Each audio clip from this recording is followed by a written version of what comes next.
Welcome back to ColliTalks, Transformative Conversations. And as I always say, we're going to go deep. I'm your host today, but we are diving deep into the living, evolving edge of family constellations. I couldn't be more honored than having this guest on today. I'm actually got God bumps all over my body right now. I'm so excited. My guest today is a master facilitator, international trainer, and true global pioneer in this work, Bill Mannie. Bill has spent decades traveling around the world, from Germany, Denmark to Australia, China, Mexico, and across North America, teaching, training, and holding sacred space. What I love most about Bill and his work is that he really is relentless in dedicating to ever developing nature of constellations. And that means exploring the deeper spiritual and heart opening shifts that change the very path of our lives.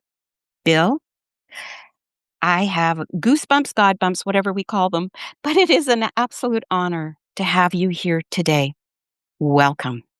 Well, thank you. That was a big introduction. I don't know where to go from there, but I'm honored to be here. Thank you. Oh, thank you so much. And, you know, I always say to my guests that, my audience is now your audience, and I just know that they're going to love this interview. So, you have literally taken family constellations across the globe. Like I say, teaching in Europe, Asia, Australia, and Americas. And so when you look at the collective human field across these different cultures and continents, what is the universal wound you see repeating itself over and over again? Well, that's a big question, but I think it just comes down to, part of we're all human, and so many of us suffer the same things as we grow up, whether we have inherited them from our parents Hmm. or generations, or they've happened to us outside our family. Right? And we deal with the struggles with the same thing. We're born into different cultures, to different societies, different religions, different faiths. And then, the human experience, growing, Mm. living, falling in love, perhaps raising a family, and then ultimately facing our own demise or death. And I get very touched by, what makes us human. Mhm. I think that what makes us human, and even in the darkest moments, is what also connects us, or keeps us connected. And the wounds are the same, as I'm sure you know. Mom died, my father left, my brother committed suicide. Those are some more deeper ones. Or, I was ignored. My sister got all the attention. And people grow up struggling with the absence of things they didn't receive, or Mhm. dealing with the fact that mom left or dad left and created a hole in my heart. And how do I heal that? And usually what I see is we try to heal ourselves by trying to get something from the environment, which I think is pretty human too. We set out Mm. to repair what we didn't receive, or we set out to repair some of the hardest things that happened to us, but usually in our environment. And of course, as I'm sure other guests have talked about, then we have helpers along the way, which really aren't helpers, like drugs, alcohol, workaholism, to relieve the pain, when really what we're trying to do is to heal the wound. Mhm. Right. Mhm. Yeah. And it is such that I know from, like I've had work with you and I've taken some courses and I'm looking forward to October when you're going to be in Calgary, which, we can talk about later. But yeah, absolutely. It's deep stuff, right? It's deep stuff. And Well, yeah, sometimes it feels so big, because it does feel so big. It feels sometimes it's like a mountain. I can never get through this. But what I find in my work now is really, you live in Canada, so you know what maple syrup, you have to boil the sap down to get to the essence, which is the syrup. So I find my work is, okay, what is it what's the essence that needs to occur occur. Judith Hemming once said, "I'm interested in the existential moment that allows you to move forward, allows you to take the next step." Existential, Mhm. it could be a crossroads in my life or something. It doesn't have to be a big sort of cathartic something, but what Right. is I become more interested in that. What is it you need right now to take the next step forward or to leave something behind, which could be painful or feel like enormous. Like, if I leave this behind, what'll happen next? So that's what I become interested in, and to what are you still carrying? What are you still carrying that you don't need to carry any? What do you, and you might have heard this too. I talk a lot about the stories that we've created. Mhm. All of us do this in order to make sense of why my parents split up, the trauma that happened to me, to make sense of what my brother committed suicide. I have to make a story about it, and we carry those stories forward, and they feel heavy and unimaginable. Uh, so I asked the question, "What would happen if you let the story go?" Well, Ah, beautiful. yeah, and a lot of people can't because the story helps us to move forward, but you still need to do that. So what Mhm. I find in this work is, can you let go of the story?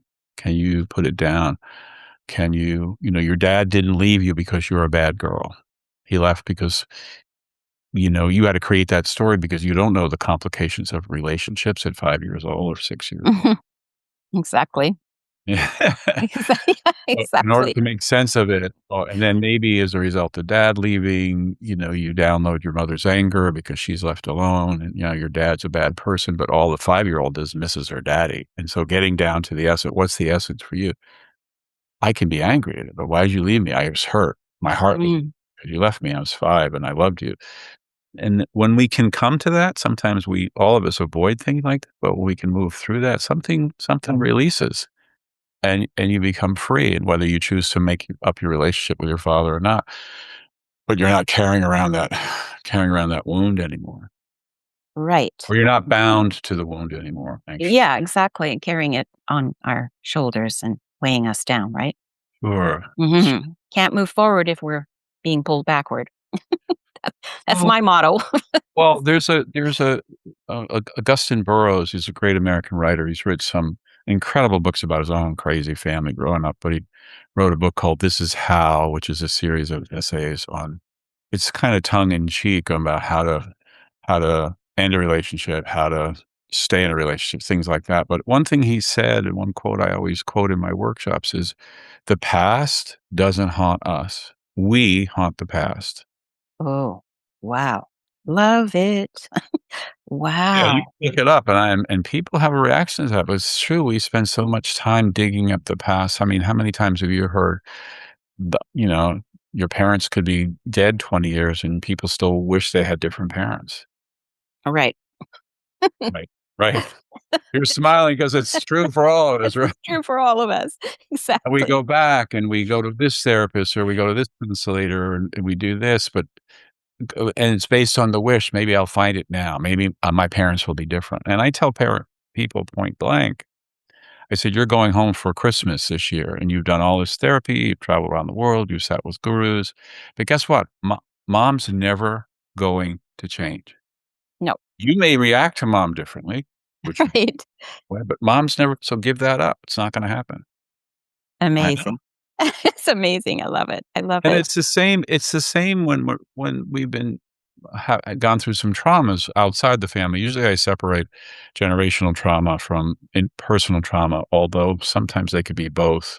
Mhm.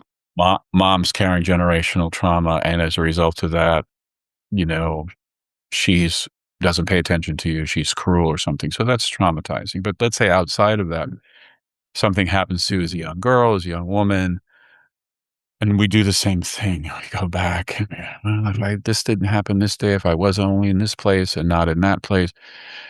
Part of that's our need to repair. We wanna go back and fix it, so we go to this therapy, this therapy, this therapy, but we're still stuck in that loop. Mhm. It's stuck in And I'm not saying it's easy, but we get stuck in that if I rethink or reimagine how it would be, I'll be different. Not gonna happen. No.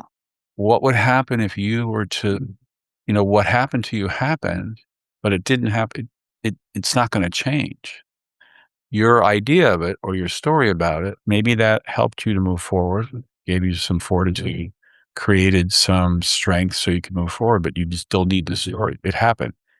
You can't change it. Sometimes that's very, very difficult to let go of that because, who would I be without my story? Without the story. Exactly. But if I were to let go, especially in a trauma, if I was 10, 11, 12, and I was assaulted and I let go of the need to go keep revisiting it, keep revisiting, keep revisiting, what do you think would happen?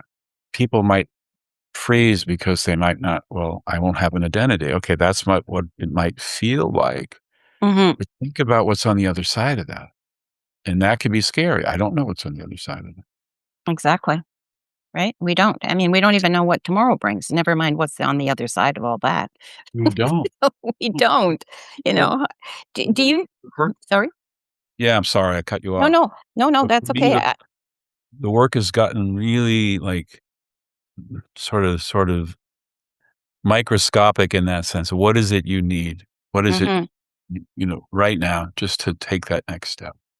So do you notice, like, distinct differences in how different cultures hold and express generational trauma? Like, how does the collective history of a specific country or region show up Well, in the room?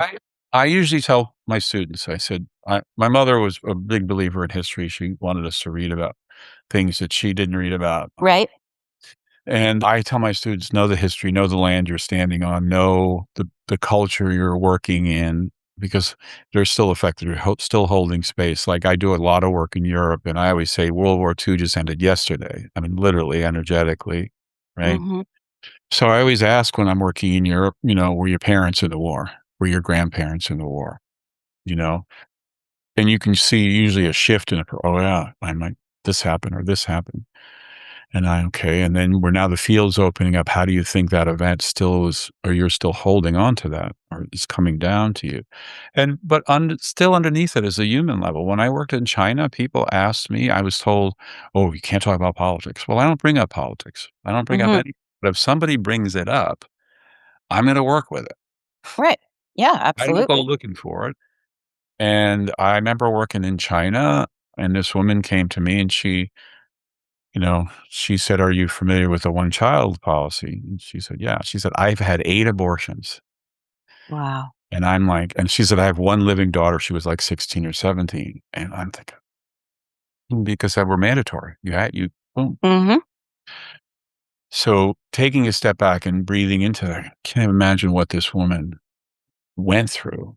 Oh, But she man. said, "How do I tell my daughter?" I said, "Well, I've been doing this work for a while. I'd have to believe your daughter knows on some level." Right. And I really was at the loss of what to do. And I said, "Okay, let's do this." So I found like 7 or 8 women about her age, Okay. and I brought them in a circle, and I put her in a circle, and I imagined they're all nodding their heads anyway, so there was an acceptance there.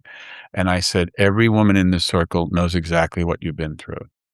So let them Mhm. offer you something." And it was just a ritual, you know? It was a collective admitting that we suffered.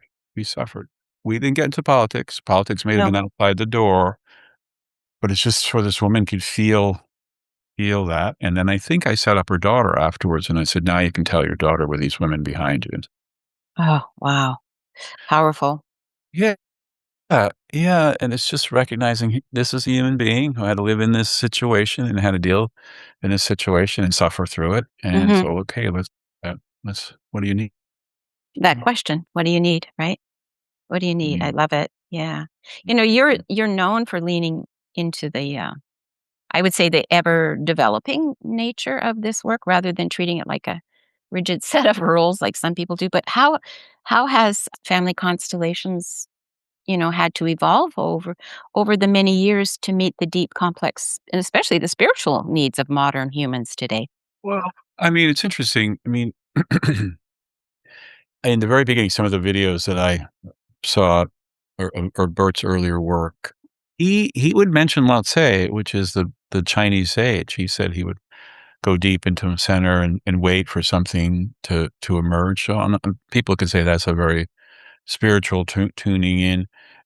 But I think in the early 2000s, the whole somatic experiencing Mm, and more deeper trauma work was starting to be introduced because a lot of right. people sitting in circles, as you know, whether you're doing a piece of personal work, you would get re-traumatized because the work was so, or you get triggered very deeply. Mhm. And so I think through the work had to introduce some other types of awarenesses like, okay, this is possible, this can happen. And a lot of people were, my colleagues were getting trained in somatic experiencing or getting more training in how to work through some trauma. And I'd already been trained in that long before I started Constellations. So I think that's important. And I worked with all the first generation teachers, all Right. Germans. And I was grateful for all that they brought to it, and sometimes the field would be so large and long. I mean, I tell this story, when I was training, constellations would go on for 3 hours. Oh, wow. Yep. Yeah, and that's fine, and then you know, as a new trainee, I'm thinking, "Okay, this is what I have to do," but I also think it's important is whatever whoever you are, however you're trained, whatever your background is, and this is what I teach my students. You wanna bring that in. If you're a dancer, bring in the movement. I have a dancer in my training now. I said, "You're gonna bring in a lot of movement. You're gonna see movement before other people see it. You wanna tune in. Mhm. You're gonna see how people's bodies move before other people see it. You wanna tune into that." And so you're gonna paint with a different brush, and I think you take the core work, you understand like, "Oh, well, don't there's something here that doesn't feel personal, so you start to ask what happened to your mother? What happened to your father? Now you're expanding into the field and you're seeing the different generations. I always start small, and the one reason I start small, and I think this is important for people who are listening, you gotta know Right. yourself. Mm. The way I start small because s I've been in some very big constellations, and the facilitators are magnificent. They're holding this huge space. I can't do that. My brain would go, "Okay, what? Who, and I Yeah. think it's good to now I can start small and build and add and Right. eventually have 15 or 20 people in the room, great-grandparent, but I can't do the big ones because I'd lose my what my direction, and I think it's really important to know that about yourself. So I start small just because let's start small. Let's you Mhm. see your mother, and then, okay, you mentioned something about she lost her mother at 5, let's bring in your grandmother and build that way. So and I think it's really important as a facilitator is to know yourself, but also to bring in your skills, you know, whether you were a psychotherapist or you came from a business background or you're an athlete or whatever, all that's gonna show up. How do you harmonize that into the work? But I think this is true of any other kind of work, you know, you bring it into the work, and then Mhm. you do Colli, that's you know? Yeah, it's I'm glad you mentioned that because with regards to, speaking about the dancer, when I do, you know, groups or even individual, because I have a background in specialized kinesiology and touch for health and NLP, it can't help but come in there. It just Yeah, does. And sure. I've sometimes have held back and attempted to not, and the field goes, "Oh, what are you doing? This is important." Yeah, no, I think if you're trained in other specialties, I mean, but the bottom line is, and people may disagree with it, Bert was but he was in a synthesizer. He was a priest, and then he was a therapist. Mhm. He was a missionary. He worked with the Zulus, learned about how the ancestors are always present. Tribal cultural stuff came back and went followed the whole wave of psychoanalytic, Gestalt, primal scream, NLP. So that was all inside Anne. Yeah.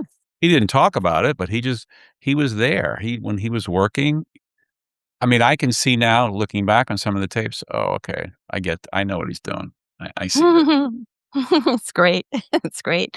Yeah. Thinking in terms of the older models of constellations, there can sometimes be, insistence on adhere, you know, order of the absolute law, doing things right. But where do you see facilitators now? You spoke about it, or clients getting stuck, taking the theory too rigidly and missing the spirit of the movement.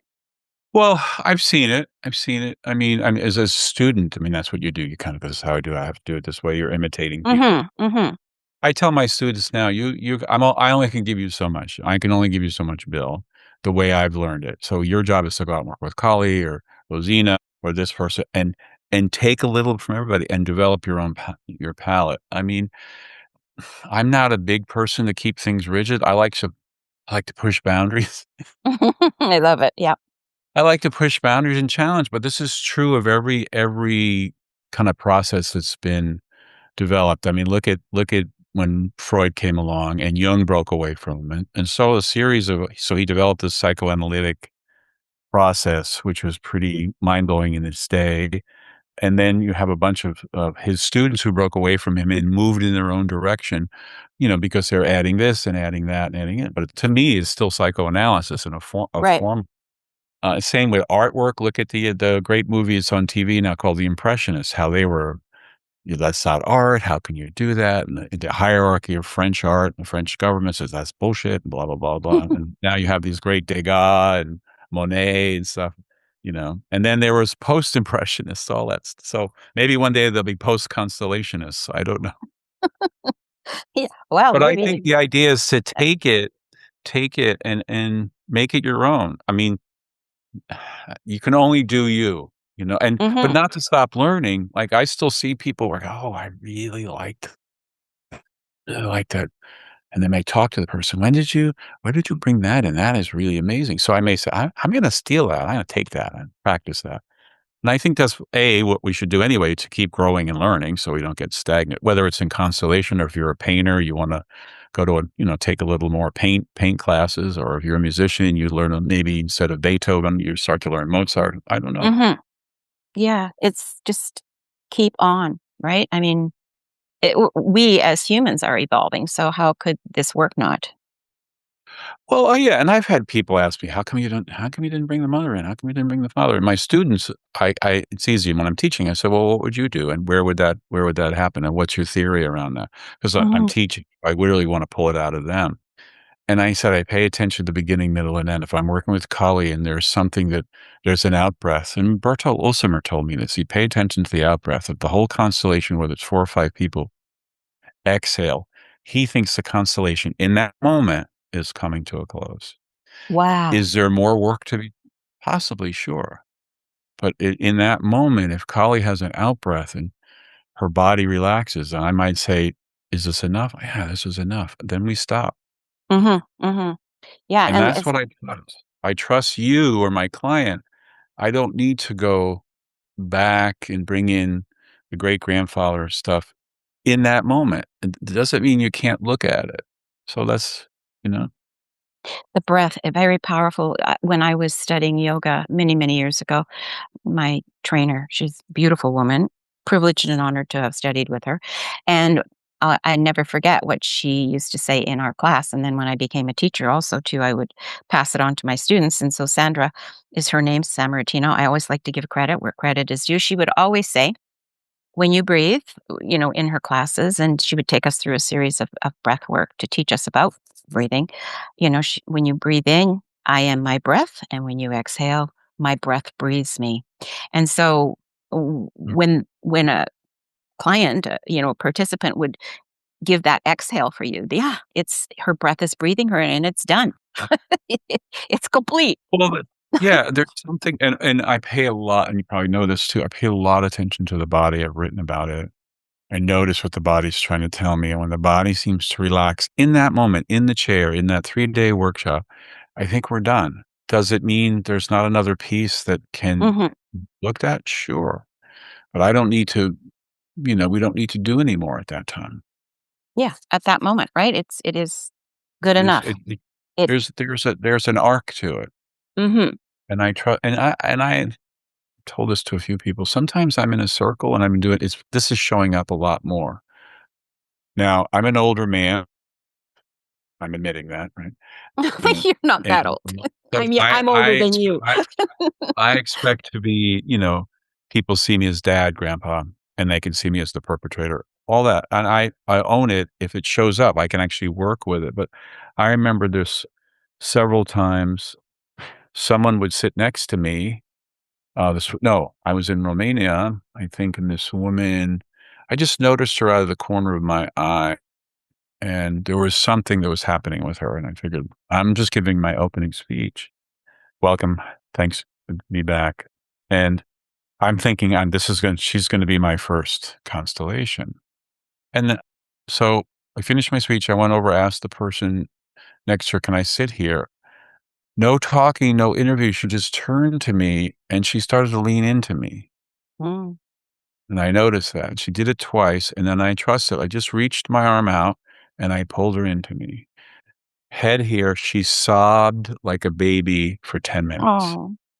Hmm. And when she pulled away, her eyes were bright. She was smiling.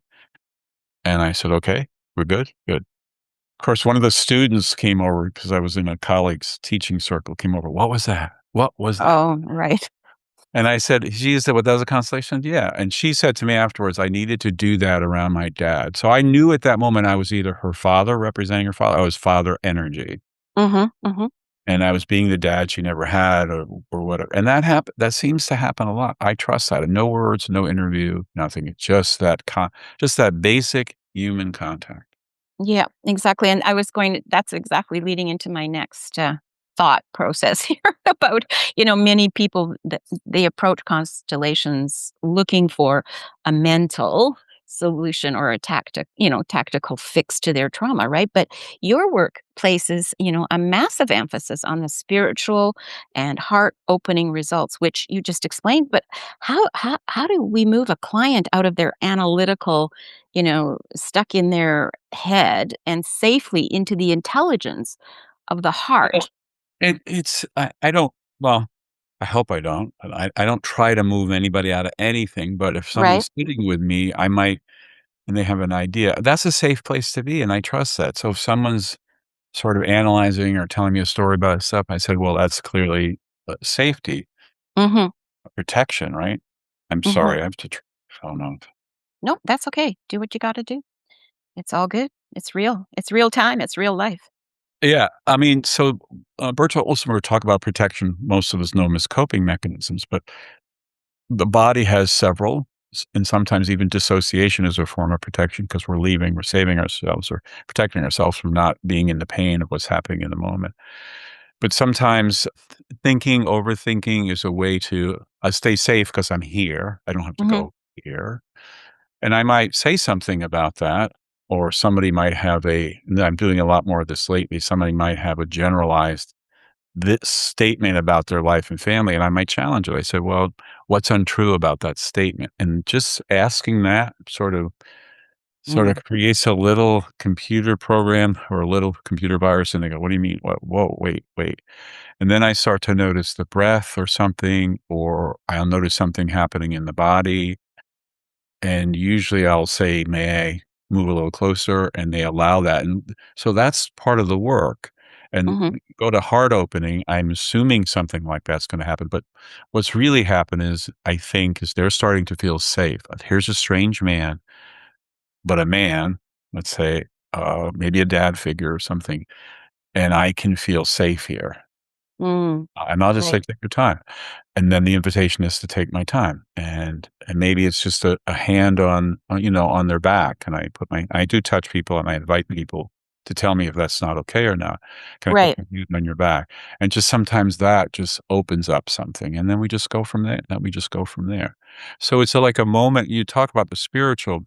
I don't know if I would put it in that terms. I'm okay mhm, with it, but I would say it's mhm, a moment by moment of awareness. And what's really spiritual, I think, is just two people acknowledging that they're two human beings who are holding space for each other, are being with each other. I see you. I'm witnessing you. mhm, My exactly. title of a workshop in Calgary is on being seen, heard, and held. Oh, I love it. I love it. Yeah, And yeah. I think on some level, when we can get to that place, something shifts, something opens, something expands, if you will. Oh, yeah. It's amazing how many people walk around not feeling that, right?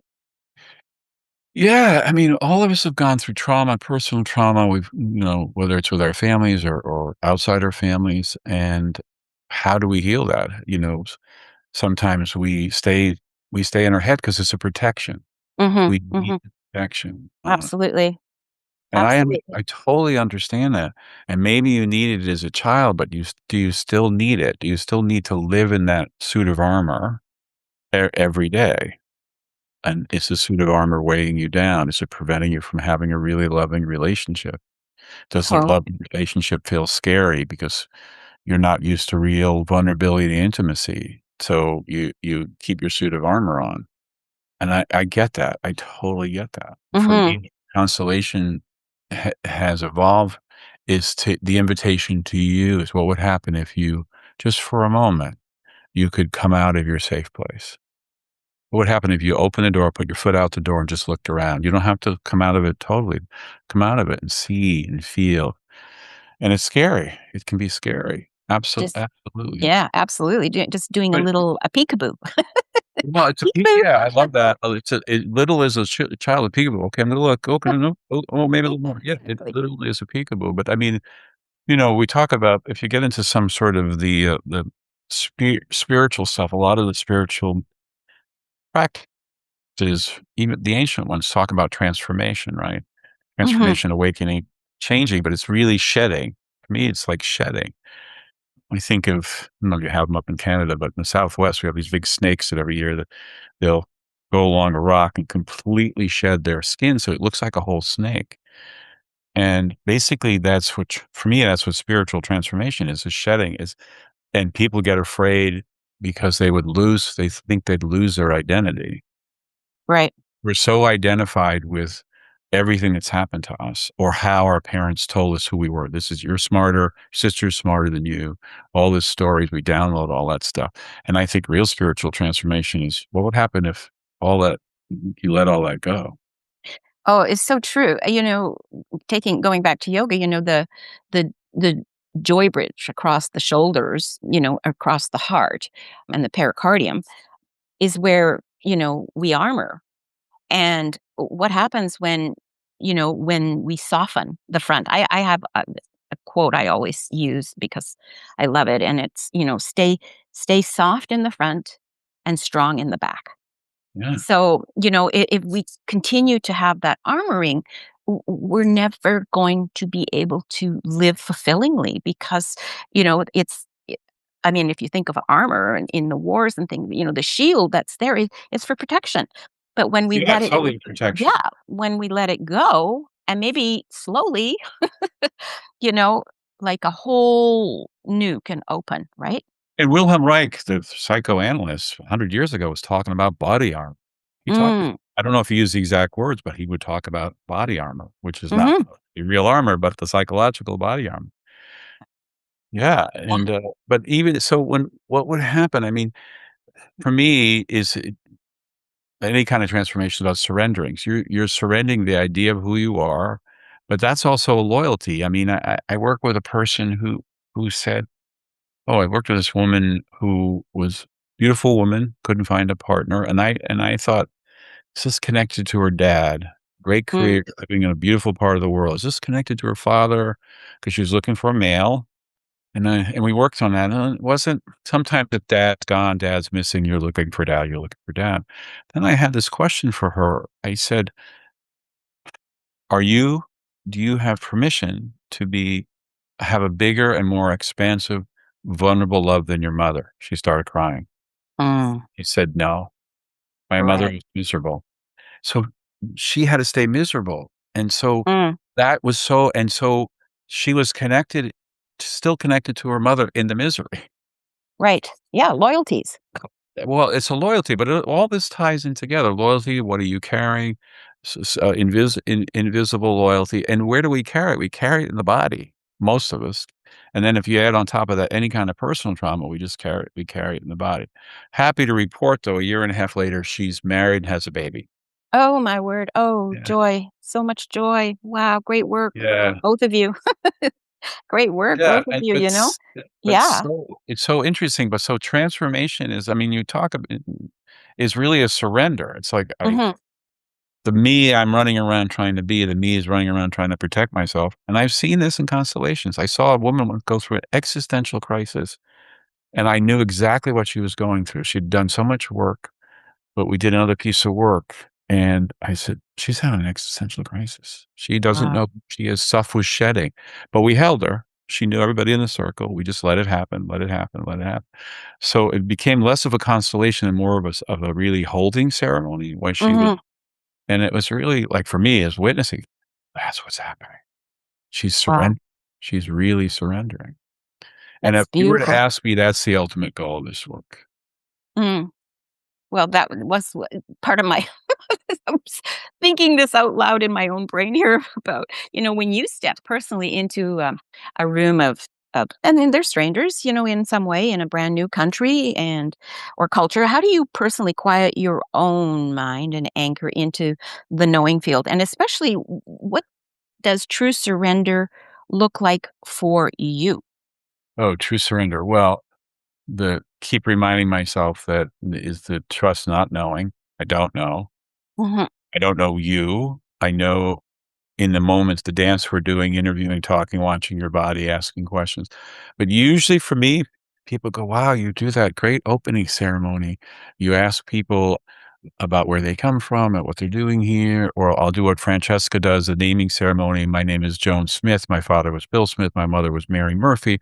I'm the granddaughter of, and Francesca does that, which is beautiful. And I mhm. say, geez, that's beautiful. And I go, yeah, but I do that for me. I don't do it for the group. I do it for Bill. Right. 'Cause well, I mean, I do it for the group, but Bill needs to calm down. So if I'm going really slowly around the room, I need to yeah, so 'cause you walk into a room with strangers and I know I'm gonna do work, but, and I believe in opening and closing a circle. Some people use different kind of ceremonies. Usually we'll do some form of round, Mhm. but that helps me to just be in the space, and then maybe we'll do a little talk. Maybe we'll do a group exercise just for all of us, including me, just to settle in and be in that field, you know? And then Right. usually something will come up. What was your last question? Because I wanna answer that. How do I How do surrender? you do yeah, how do you what does true surrender for you look Well, like as a facilitator and trainer? interesting word, but I do trust it. It's really giving up not getting tied to the outcome. Mm, mhm, I like a mentor of mine who was a brilliant therapist, not a facilitator. She said, "I do my best work when I don't get tied to the outcome. right. I I love don't it. I don't think there needs to be or the outcome has to be a certain way. Right, Give up because as you know, someone will bring you an issue, and the constellation will start to take a left turn, then it takes a wicked right turn, absolutely, and you go, yeah, okay, there we go, there we go. I without oh, without wishing it, right, trying to move it back somewhere. right, right. Yeah, Right? So, it's just reminding myself, I don't have to know. I don't have to know, and I don't get tied to the outcome. yeah, wow. It's so beautifully put because I recall it. A client came to me, she actually was, far as I know, a facilitator as well, and she wanted me to know the outcome. And I said, "I don't." And she could not believe that I wouldn't. And she at that point, I just said, "We're done. We can't do this. We can't do this because I don't have an expectation or an outcome." She could not comprehend that. Could not comprehend it. I was like, "Well, it's true, but how can you not know?" I'm just like, "Because I don't." But anyway, this isn't about me, but I had to bring that up because it's true. I No, mean, people it's sometimes important. expect you to have that. It's a constant reminder because you will see things and, oh, you'll have an idea. You're in the field too. Do this. Something will show up. You'll have a picture of something or a vision of something, and then I let it all go. Just like, Mhm, mhm, and then I was also when you're working again. I'll refer to Bertolt Ulsimer as a trainer and my mentor and friend. He said, "Don't be afraid to experiment." So I might say to Coley, "I have this idea. I'm going to bring in your grandmother. I don't know where it's going to go, but I'm going to bring her in because you mentioned her 10 minutes ago and bring her in and see what shifts. If nothing mhm, shifts, no energy, we'll have her sit down." But all of a sudden, so I'm not trying to create the constellation, but you have being a facilitator, you're in the field too. So you're gonna see and hear things, or you're gonna have images of things. And it's okay to say, I'm gonna experiment here. mhm. But Yeah, always, exactly. always, always in service to the client. Right. And that's key. It's Absolutely key. really it's a hard lesson to learn because, if the client you're sitting next to someone and they're looking out the window and the constellation is just magnificent, you've lost them. Mhm. Gone. Well, I mean, Fishy. it could be something they don't wanna see, and I might ask, "Is there something you don't wanna see?" And they may say something. I said, "Okay, everybody sit down." But you're always in service of the client. So, Mhm. Yeah, well, that's what we're here for, right? yeah. Absolutely, yeah. And so when representatives, actually step into the field, the physical body part can start to do all kinds of things, reacting, right? Like twitching, sighing, feeling cold or maybe Yeah. heavy. From your perspective, how does the physical body, right, become the ultimate truth teller of the ancestral lineage? Well, it's the ultimate truth teller for the ancestral, but it's also I think it's the number one primary thing for us as facilitators. It's the number one sort of resource is the body's gonna you're gonna feel something before you have words for it as a facilitator. You can express it, I'm getting anxious or my body's getting really tight. Mhm. It's it they set up Ma you know, set up Mary Jo's field, and it's just all of a sudden something to expand. So now we're in Mary Jo's field, and the mother starts to feel something, and I just always check in with Mary Jo. She'd go, "Yep, that's mom." Or mom had a stroke. Let's say her whole little client, the rep, saying, "My whole right side of my body feels numb," and she'll say, "My mother had a stroke when I was 10." Mm. Okay. Mhm. So there you're off and running. Yeah, if you want me to explain exactly how that works, I mean, I just think it's just part of the morphogenic field. It's just, Mary Jo's there, so something's opening up, and Mary Jo's been talking, and we as representatives just we don't go into acting or anything, we just sense it, and you report. Mhm. I always ask the client, "Just report any physical or emotional, physical sensations or emotions. That's all I need you to report." Right. And Uh, then I check in with Mary Jo. "Yep, okay." And then you can experiment or do something, but and that's what I trust. Sometimes when a rep will go very deep into a role, mhm. and I just remind them that it's just information. I learned this from a woman, a really brilliant facilitator from Uruguay. Okay. She could say to the rep, "It's just information." Right. So Important. Mary Jo, the client, needs to see it. Joy, you don't need to go too deep into it. It's already been witnessed. Right, we don't need to do drama. Yeah, we don't need to do drama. I mean, I'm not one of the Germans, but boy, when I was working with the Germans, they would say, "Okay, that's enough of that." They would shut it down. "That's enough. Stop it." Literally, literally. Yeah. And I tell Well, everybody it's not about the representative. It's always about the client. right. Exactly. Exactly. It And, is. and if you're and sometimes you're in a very difficult role, which I know probably you and I have both been in, and I'm always grateful for facilitators say, "I need to come out of the role of the rapist. I can't. I still," and there's Mhm. always a ritual you can do to come out of a very difficult role. Mhm. Very important to Yeah, know and I that you tell people yeah. if you're struggling with the role you're in, let me know and we'll do a ritual because it's beneficial to the whole group, how you do it and how you step out of it. Mhm. And, for somebody who actually does experience a massive, I would say, paradigm, shifting constellation, what is the most important piece of advice that you give them for the weeks following? How do we integrate a massive Ye systemic shift, right? Well, sometimes this I'm sure you've seen this, sometimes there's a lot of catharsis, we see that, and sometimes there's not.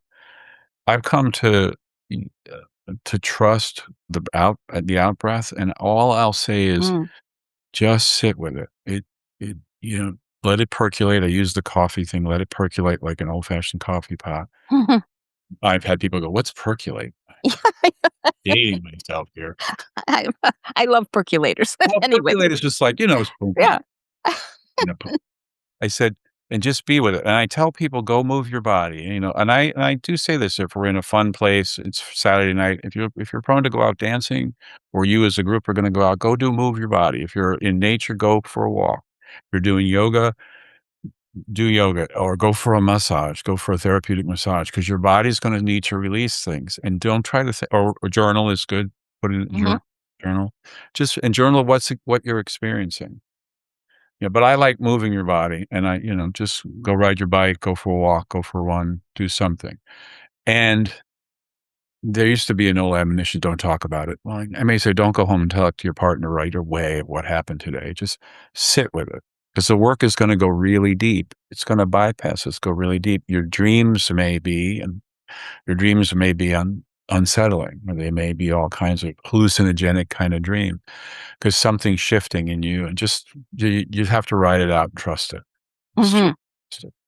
Beautiful. Yeah. Yeah. It And it is, yeah. yeah, I mean, I don't think there's any other kind of prescription. I do like physical activity, so go for a walk, or Mhm. go for a walk every day if you can, or go for a swim. Just move it, baby. Just move it. Yeah, move it. Trust your body, because everything your body wants to let go of it. I mean, it's amazing what the body's trying to tell us, and I've Oh, yeah. written about this too. When I'm in a group of people 4 or 5 days, I'll probably see this in Calgary. This is a personal belief that I've witnessed, is the body starts to feel safe after a while. So, okay, we're in a group, everybody's good, we're holding space for each other, and the body wants to say something. So you may get up and say, "I gotta talk about my mother, blah, blah, blah." And your body's doing some sort of very interesting movement, which I become very focused on. Okay. And not just talking with your hands. Right. And I really trust the fact that the body wants to tell me something. Don't listen to Colli. She's just talking about her mother. I'm kicking my leg in the air. Pay attention to that. You need to pay attention. Right. So I might ask about that. You may not be totally unconscious about it. And we go back to talking about the issue. I just wrote a piece about this, but we go back to talking about the issue, but your leg is now really, don't listen to her, because your body's trying to say something. And we may get to that. And then we find out that something happened as a child, as a young woman, and the body's trying to release it. So I Mhm. think when there's a safety container, the body starts to talk. I like that. I like that a lot. Yeah, but just so the Yeah. invitation for you, and it was just, and you do yoga, it's just to notice, like, "Oh, that's a Mhm. interesting hand movement." Yeah. Yeah. Exactly, right?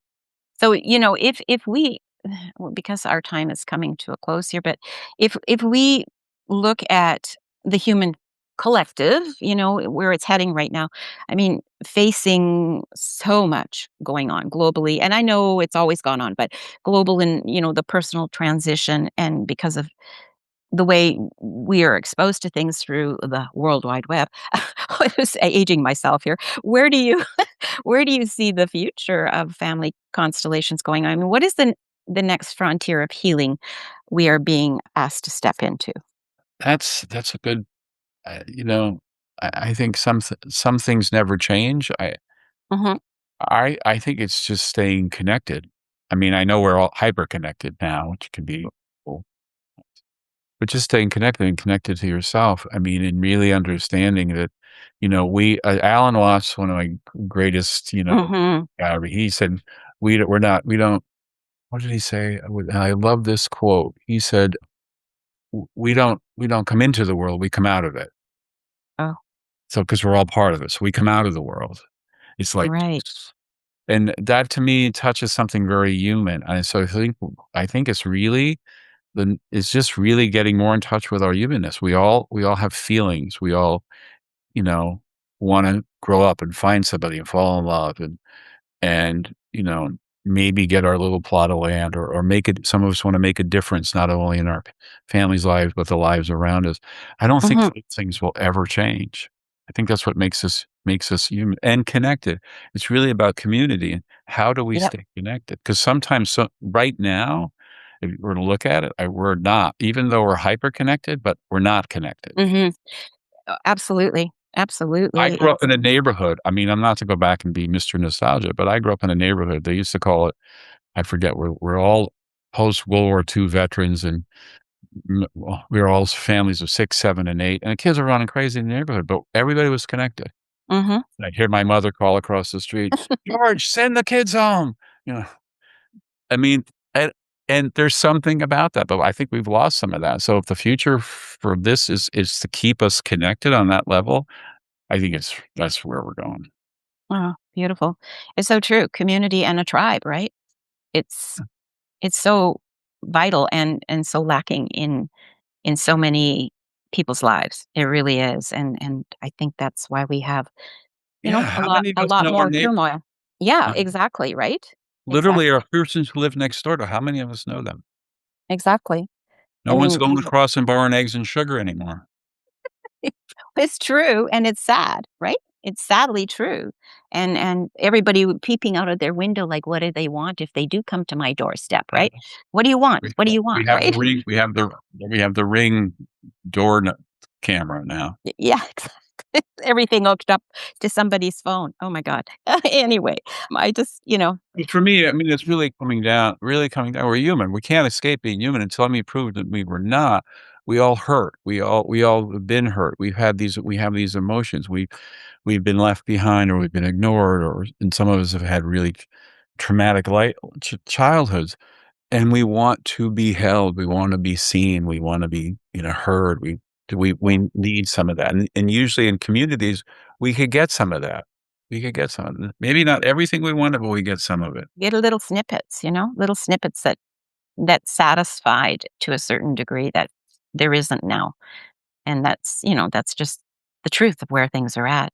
And speaking of the truth of where things are at, I've got one more question here for you because Alright, our one more time is question. up. And I know you're on holiday and I want you to go and enjoy that. And happy birthday again to Oh, you no, my pleasure. yesterday. Thank you for Yeah, that. yeah, absolutely. So, really, this has really been a very profound and I'm deeply touched because I adore you and I love you. And I feel honored to have you here. And Fine. where can our listeners find your international workshops, your trainings, and more of your incredible work? I'd The like for best you to say it in your own voice. I will post it, but I want you to tell people. Okay, well, yeah, thanks everybody who's listening. I'm on billmantle.com, it's my website, and I just was talking to I decided that last year I needed a media person because, I Yeah, I I text with one finger, so so do I. yeah, I need a media So person, and she's actually creating everything for next year and what's upcoming. So billmantle.com is the best place, and then I'm on Facebook too and Instagram, and usually I only use those media tools to really just to post work and what's coming up next and workshops and events and things like that. okay, But billmantle.com is the best place, and if you wanna get on the mailing list, I think there's a page you can put all your information in, you'll go on the mailing okay. list. I'll make sure to post it on the artwork and also into the storyline. And one more thing, you have a workshop because I'm in Canada. And I adore Rosina, and you have a workshop coming up with her. Yeah, And so Ro can you talk about it a little bit yeah, so our listeners. I met Rosie 16 years ago at the North Wow. American Conference in Farmington, Connecticut, and she invited me to Canada twice for 2 3-day workshops, and we talked together and developed a training in 2017, so it's gonna be been in 9 years, and I know Rosie's been working like crazy. She said when I first met her, "I'm supposed to retire. Thanks to you, I'm not." Yeah. I was buggered about that. But she's invited me back, so I'm doing a work October 21, 22, 23 in Calgary. If you go on my website, it has all the information. I think it's on Rosina's website too. It's at a Okay. hotel downtown. I forget I wanna say Best Yeah, Western. It's a Best Western. yeah, no worries, they can find it, but it's great that you're Yeah, going and to be in registration Canada. would be through the museum for the media. And the theme of what we just talked about earlier, on being seen, heard, and held. So Yeah. I look forward to being back in Calgary and meeting some old people I've met before. Not old people, but old friends and new people. Yeah, yeah, for sure. No, it's gonna be great. It's fabulous to have you. I I know that Canada will open their arms and hearts for you. So Looking forward to being I'm back. so looking forward to it as well. I will be there. So thank you, Bill. I really, really am really honored. And, I just keep saying, keep on keeping on because that's the only way we can do it. Yeah. So have a wonderful stay vacation or however, whatever you're going to do for the rest of the day. And thank you for taking time out of your life for Well, I'm glad we could our finally lives. you've been very I know persistent. Finally it's been make a this while. work. It worked and people are going to love it. So thank you so much. Thank you. Blessings. Yeah, Bless thank you. you Thank you well. so much. Bye-bye.